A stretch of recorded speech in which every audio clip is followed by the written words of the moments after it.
If you're planning to move in Georgia in 2026, especially in Metro Atlanta or North Georgia, I need to tell you something before you pack a single box. A lot of people still say that Georgia is cheap. And in 2026, this is only half true. Because what catch most of the newcomers off guard is not always the home price. It is the cost they did not plan in on the first 30, 60, and 90 days. And those surprises cost, they can be thousands of dollars.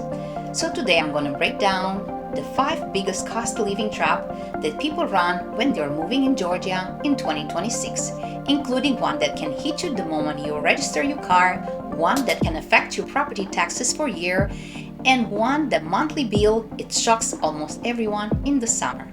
So let's get into it. The first trap, it is your car. This is one that a lot of people missed completely.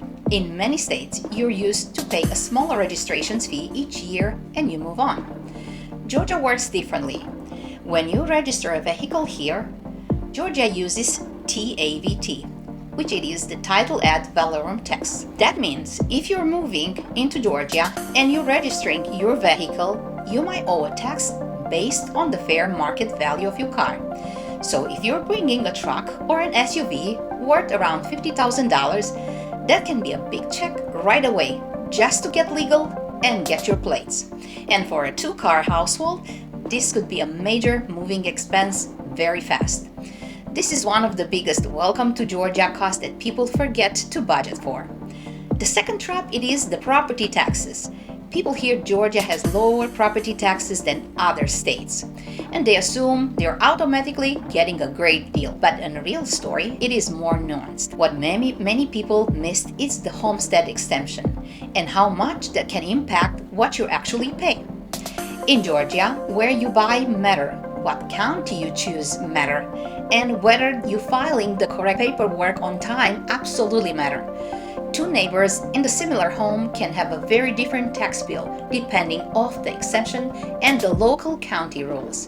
And if you miss the deadline for filing, you might end up paying significantly more than you were expected. This is where the newcomers get tripped in. Taxes or online one price, but when you compare how the tax bill work in the real life after the exemption, it's different. So if you're moving here, do not stop at what are the tax rates. Ask, what will be actually the bill look like after I qualify and file? That question can save you a lot of money. The third trap, it is the utility, especially in the summer. Let me say that clear. In Georgia, the issue, it's not always the rate, it is the usage. And the reason it's simple, heat and humidity. If you're moving from a cooler climate, your air condition is going to work harder than you think. In Metro Atlanta especially, your AC can run constantly through the hottest months. So even if the rate per kilowatt does not look terrible on the paper, your summer power bill can still be a shock. In a larger home especially, in the older ones also, or less efficient, or if you keep your cool in the summer, bills can climb fast. This is one of the costs people underestimate because they are comparing utility rates instead of the real monthly bill. Georgia humidity do not care about what your spreadsheet says. The fourth trap, it is the price gap between Metro Atlanta and North Georgia. This is where I see a lot of people make emotional decisions without running the full math. They fall in love with a specific area in Metro because of the school, commute, or lifestyle, and then they get surprised, but they're actually budget buys here. Then they look farther north and realize their money can stretch much farther. And yes, in many North Georgia area, you can absolutely find more space, more land, and more home for the same budget. This part, it's real, but here's the part people do not talk about enough. When you move farther out, your savings might shift into other costs. You might spend more time driving, you might spend more on gas, and you might pay more on the certain smaller towns or a tourist-heavy area for everyday items. And depending on where you work, your commute can become a real cost of life cost. So the question is not only where is the home cheaper, the better question is where does my total life cost make most sense? That is the conversations people needs to have before they move. And the fifth trap, it is healthcare. This is a hidden line item that can wreck a budget if you ignore it. If you are self-employed, a contractor, a commission-based, or you're moving without the employer coverage already lined up, you need to plan this before you move, not after, because healthcare costs and premiums can be a major monthly expense, and they hit differently depending on your income, your plan, and your household needs. A lot of people budget for the mortgage, the car, the utilities, and the grocery, and they realize healthcare is much higher than they expected.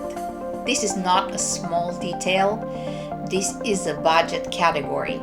So if you're building a 2026 move to Georgia budget, healthcare needs to be included from the day one. Here is the bottom line. Georgia is still incredibly place to live. There is so much opportunity here, and the quality of life can be amazing, especially if you choose the right area for your goals. But the people who do best when they move here are not the one chasing the headline like Georgia is affordable. They are the one who understand the real numbers and plan for the hidden cost. That is how you avoid a trap. And if you're planning a move to North Atlanta, Metro Atlanta, or North Georgia, and you want help thinking through the real cost of living on a specific county or a city, leave a comment below and tell me where you're looking. I work in these markets, and I will be happy to help you build a smarter plan before you move. And if this video helped you, subscribe for more honest Georgia real estate and relocation insight. I'll see you in the next one.